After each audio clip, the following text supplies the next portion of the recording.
Sebuah video viral di media sosial yang memperlihatkan uang sebanyak 15 juta rupiah ludes dimakan rayap lantaran disimpan di bawah kasur. Diketahui bahwa uang 15 juta itu telah dikumpul oleh sang pemilik selama bertahun-tahun di bawah kasur. Karena tidak pernah dilihat atau dicek oleh sang pemilik, tiba-tiba saat hendak dibutuhkan pemilik terkejut melihat uang 15 juta rupiah yang disimpannya itu dimakan rayap dan tidak bisa digunakan lagi. Video tersebut dibagikan kreator TikTok @citos227 pada Selasa 5 Januari 2021. Tersebut memperlihatkan sejumlah uang pecahan 100.000 yang berada di dalam plastik hitam terkoyak-koyak karena dimakan rayap. Ada pula uang pecahan 50.000 yang dibungkus dengan kertas dan diikat menggunakan karet yang juga dimakan rayap. Dilansir dari tribunnews.com, pemilik video bernama Citra Permatasari membagikan cerita lengkapnya.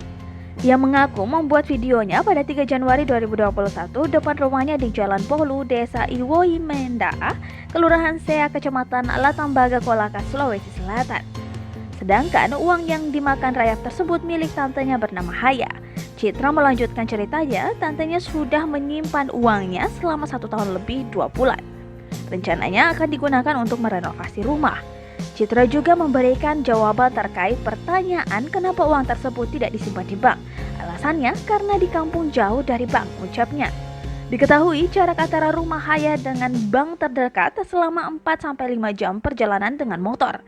Setelah mengetahui uangnya dimakan rayap, tante dari Citra kemudian mendatangi kantor BI Kendari untuk menukarkan uangnya. Dari total 15 juta rupiah uang yang rusak, BI mengganti dengan uang sebesar 900.000 rupiah.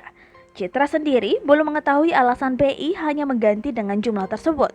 Terakhir, Citra tidak menyangka video miliknya viral. Cuman saya men-share untuk jadi pelajaran saja. Diambil positifnya. Semoga tidak terjadi hal-hal seperti tante saya.